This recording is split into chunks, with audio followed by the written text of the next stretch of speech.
ನೋಡಿ, ನಿನ್ನೆ ಮಂಗಳೂರಿನ KSRTCಯ ಪಕ್ಕ ಒಂದು ಯುನಿಸೆಕ್ಸ್ ಸೆಲೂನ್ಗೆ ಅಲ್ಲಿ ಕಾನೂನು ಬಾಹಿರ ಚಟುವಟಿಕೆ ನಡೀತಾ ಇದೆ ಅನ್ನುವಂಥ ನಿಟ್ಟಿನಲ್ಲಿ ದಾಳಿಯಾಗಿದೆ ಅಂತ ಹೇಳಿ ಕೆಲವೊಂದು ವ್ಯಕ್ತಿಗಳನ್ನು, ಮುಖ್ಯವಾಗಿ ಪ್ರಸಾದ್ ಅತ್ತಾವರ ಮತ್ತು ಇತರರನ್ನು ಬಂಧಿಸಿ ಇವತ್ತು ನ್ಯಾಯಾಲಯಕ್ಕೆ ಹಾಜರುಪಡಿಸಿದರು. ಅವರ ವಿರುದ್ಧ ಜಾಮೀನಿಗೆ ಅರ್ಹವಲ್ಲದ ಕೆಲವು ಪ್ರಕರಣಗಳನ್ನು ಹಾಕಿದ್ದಾರೆ ಪೊಲೀಸರು.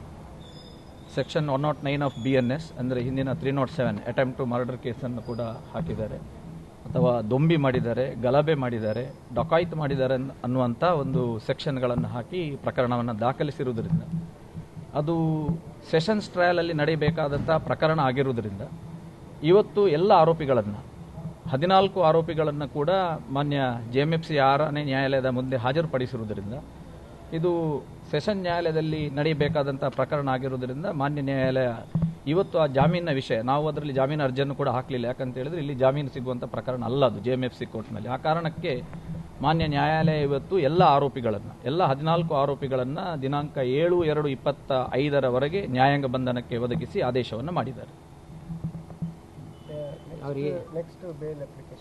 ಇಲ್ಲ, ಈಗ ಅದು ಲೀಗಲ್ ಪ್ರೊಸೆಸ್ ಅಲ್ಲಿ ಇರ್ತದೆ. ಯಾಕಂತ ಹೇಳಿದ್ರೆ ಈಗ ಅದರದೆಲ್ಲ ಏನೆಲ್ಲ ಆಗಿದೆ ಅದರೆಲ್ಲ ವಿವರಗಳನ್ನು ನಾವು ನಾಳೆ ಕೋರ್ಟ್ನಿಂದ ಸರ್ಟಿಫೈಡ್ ಕಾಪಿ ತೆಗಿತೇವೆ. ನಾವು ತೆಗೆದಾಗ್ಬಿಟ್ಟು ಅದನ್ನು ಮಾನ್ಯ ಸೆಷನ್ಸ್ ನ್ಯಾಯಾಲಯದಲ್ಲಿ ಅದಕ್ಕೆ ಸಂಬಂಧಪಟ್ಟ ಹಾಗೆ ಜಾಮೀನು ಅರ್ಜಿಯನ್ನು ನಾವು ಹಾಕುವವರಿದ್ದೇವೆ ಮುಂದಿನ ದಿನದಲ್ಲಿ.